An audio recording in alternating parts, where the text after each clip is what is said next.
जय गुरुदेव। एक बार एक साधु नदी किनारे पर बैठकर ध्यान कर रहा होता है। उसका ध्यान समाप्त होते ही जब वो आंखें खोलता है तो उसकी दृष्टि आकाश की ओर जाती है।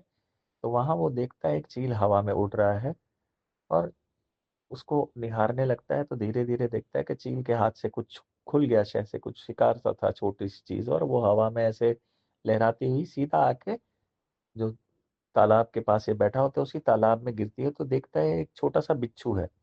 तो साधु अपनी करुणावश उसमें हाथ डाल के उस बिच्छू को पानी में से निकाल कर घास पर रखता है, और जैसे ही घास पर रखता है बिच्छू उसको डंक लगा देता है। फिर से चील क्या करता है, इसी बिच्छू को उठाता है, फिर हवा में जाता है।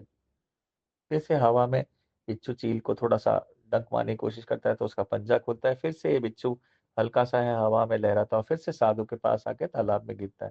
दूसरी बार भी साधु अपना हाथ डालकर उसे बचाता है। जैसे ही नीचे रखने जाता है बिच्छू फिर उसको डंक मारता है। ऐसे 3 4 5 6 7 बार तक होता है। 8वीं बार जब चील उसको उठाता है तो ये बिच्छू गिरता है, साधु इसको बचाता है, नीचे रखता है, बिच्छू उसको काटता नहीं। अब ये पूरा प्रसंग एक व्यक्ति देख रहा होता है।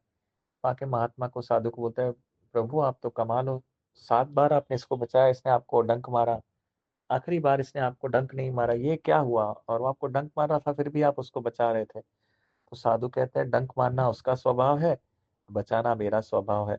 उसने अपना पकड़ के रखा, मैंने मेरा पकड़ के रखा। अंत में जिसका भाव ज्यादा प्रबल था उसका विजय हुआ। इसलिए आखिरी बार बिच्छू ने मुझे डंक नहीं मारा। जीवन में ये भाव अगर हम पकड़ के रखें, जो मेरा भाव है उसी को मैं पकड़ के चलूं, कौन क्या कर रहा है इसमें ना उलझूं, अपने स्वभाव से ही जो जरूरी है वो करूं, करुणामय होकर जीवन जीऊं, तो फिर जीवन बहुत अच्छा उन्नत होता है। ईश्वर कृपा का अनुभव बना रहता है। जय गुरुदेव।